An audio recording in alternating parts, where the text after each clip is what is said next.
So apparently, in a couple days from now, the Cardano Foundation is going to be attending a quite monumental conference, or should I say event. And of course, I'm talking about them saying how next week they're going to be at an event, or should I say conference, called Rare Evo, which actually proclaims to be, right, somewhat self-admittedly, that it is one of the premier blockchain conferences out there, from what I can see. Now, it's going to go on from July 28th to July 31st. Of course, it's going to be in 2026, and it's going to happen in Las Vegas, which I've been to Las Vegas many times. Now, I'll talk about all about this and why I think it could matter, especially in 2026, even though nothing I say is financial advice. I'm not telling anyone to do anything, and this is just my personal perspective. Now, personally for me, I think that any chance that Cardano could have to put its name out there and all this, it's a positive. I don't think it's a bad thing. Granted, the market isn't doing the best, but what can they do about it? Do you think Charles Hoskinson can wave some magic wand and demand this to do that or whatever? No. I mean, even Charles himself, who's the founder of Cardano, claims that he doesn't even have much control over Cardano, which I don't think is a bad thing, because it's a good thing, right, if the founder doesn't have much control over what they made in this particular case, just because in this space people want things to be, hypothetically decentralized. And again, people like it because Satoshi Nakamoto is hands off when it comes to Bitcoin, allegedly. So when it comes to Charles Hoskinson, I view it no different. And seeing how the Cardano Foundation is able to thrive with the CEO, Frederick, actually, doing things behind the scenes, it seems like, and seeing how the Cardano Foundation keeps, planning for more things to come, it seems quite impressive to me.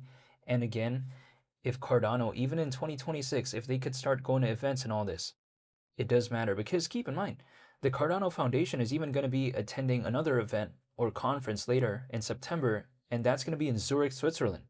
So this right here, the one that they're going to be attending in a couple days from now, that's just kind of the appetizer. You know what I mean?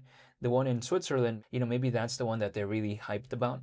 But this one, still very impressive to me, and I think if anything, it kind of showcases that Cardano is putting actual effort in terms of the Cardano Foundation. Now, people may think it's a little bit useless because at a time like right now, why even put their name out there? But let's just think about this, right? When we watch like soccer, or should I say football, or let's say we watch the NBA or whatever, sometimes we see a company not doing so well, but then we wonder why they're still in like the jersey. Like we wonder why they even sponsor like some teams like that. And I think the reason why in some cases is because they just want their name out there. There's going to be times when things are not going to be looking so good, like in terms of the cycles, in terms of business, even when it comes to this space, there's going to be ups and downs. But one thing that they want to sometimes keep consistent is their notoriety and their recognizability. It's like, for instance, right? If we take a look at Pepsi, for instance, sure, I mean, business cycles, they can have their ups and downs, but I'm pretty sure they still want to be well known.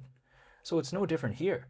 When it comes to the Cardano Foundation, they still want Cardano to be known. So it's not a bad thing. I get it. People like to say, oh, it's not good and all this. If they're, wasting resources attending events and whatnot, because let's keep in mind, right? Attending a conference, it takes time, effort, and resources. The team has to fly out there, maybe in some cases, right? They have to think about hotel fees, all the food and dining and whatever, and also day-to-day costs and whatnot. It adds up. But at the same time, I feel like for a project of this magnitude, like if we take a look at ADA, ranked 16th in the world as of right now in terms of market cap. So it didn't move much ever since my last video. But besides that, for a project of this size and this caliber, going to an event to put themselves out there, to have that networking opportunity, to maybe interact with more developers and other projects out there, it's not such a massive spend in the grand scheme of things because it's quite negligible in the grand scheme of things. Just because attending an event, okay, sure, it's a spend at the end of the day for these projects, but also at the same time, considering how massive some of these projects are, it's not as, bad considering what they could achieve as a result. It's like, for instance, we see some brands out there, they send out like shoes and apparel to, content creators and influencers and whatnot, right?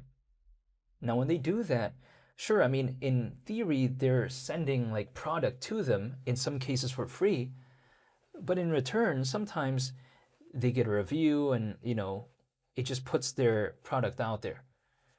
So it's a negligible spend for some of these massive companies out there. In the case of Cardano, again, if they were to attend an event in which they are planning to, a conference, I should say, in the case of not only Rare Evo, which is happening in a couple of days, but also one in Zurich, Switzerland, again, it's not such a massive and useless somewhat spend, in my opinion, in the grand scheme of things. So I don't think it's a bad thing. And I think sometimes we have to think about the intangibles here, because imagine as a result of this event, maybe if, let's say, as a result of it, they were able to have a massive partnership because they interacted with someone who was a part of a very important project, and then let's say, because of that, it created this really massive partnership for Cardano.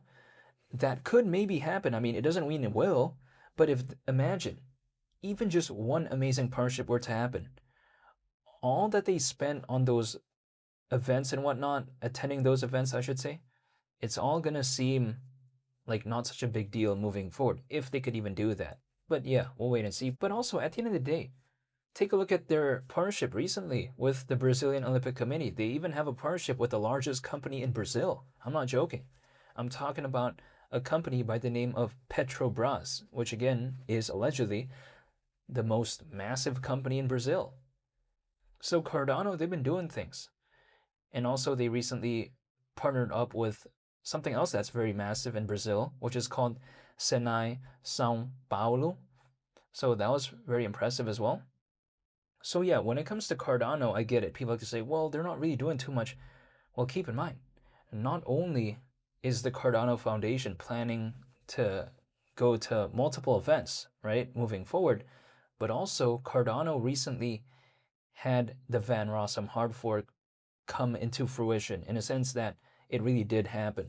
The Van Rossum hard fork brought a lot of amazing, I think, security upgrades. That's what I like to call it, right? Because I think it made Cardano a little bit more secure, so I like to call it as that. But actually, this is kind of just the beginning, because the Van Rossum hard fork is actually going to help allow for an even more massive upgrade to come later. And also on top of that, it's going to help set up Leos to actually come into fruition in terms of the mainnet. Leos is allegedly going to bring tremendous scalability when it comes to Cardano. And I like this step because some people out there like to say, well, why even do that? Why not just start off with Leos in terms of the mainnet, skip the Van Rossum hard fork, who cares? But I like to disagree with that. The reason why is because if, let's say, I'm modifying my car or whatever, I'm not a fan of modifying my car anyways. I don't know why I would do that. But besides that, some of my friends out there, they like to modify their cars. But also at the same time, my kind of analogy is, if let's say someone is so focused on upgrading just the engine, but they don't focus on the other parts like the forged internals and all this, sometimes as a result of that, issues could happen. It's like, imagine if only the engine was upgraded, but then the shocks, the brakes, the clutch, and all this, the transmission, all that is ignored. Imagine what happens. You have a very powerful engine, but the other supporting parts, they cannot handle this additional horsepower. What happens? Issues could arise, problems and whatnot. So when it comes to Cardano, it's the correct step in my opinion. Van Rossum hard fork, then it's going to allow for an even more massive upgrade moving forward, and then it's going to help kind of build up to Leos in terms of the mainnet. It's the appropriate step. It's like, for instance, someone upgrading the clutch, the transmission, and then they also upgrade the engine too. Again, it makes sense because it's more cohesive.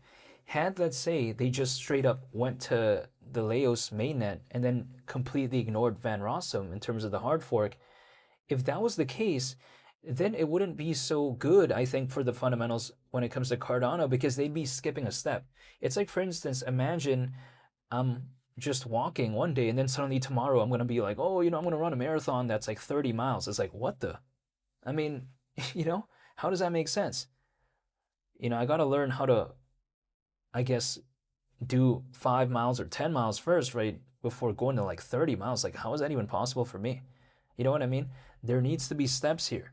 So it's not a bad thing. So again, what I'm seeing when it comes to Cardano, I'm just a fan of it so far. I get it. The price charts are not looking the best, and I'm not telling anyone to do anything. And if anything, ADA still at around 16 cents, not really doing much. But hey, you know what? This video isn't even really meant for the price charts. Anyways, long story short, ADA has been hovering at around 16 cents for quite a while now. Last year, it was at around $1 at certain points. We're at this point quite low. The journey back to there is around 6 times. But again, to me, if there is a movement when it comes to the price charts, I'll talk about it. But there's not really much I can go off of there as of right now. But in the meantime, seeing Cardano plan to attend another event, basically, when it comes to the Cardano Foundation, I found that pretty impressive. Again, they're going to be attending something called Rare Evo from July 28th to July 31st in Las Vegas, Nevada. But yeah, I'll be sure to make more updates moving forward when it comes to Cardano. So hopefully y'all stay tuned for that. I want to say thank you so much for watching, and I hope you all have a very fantastic day.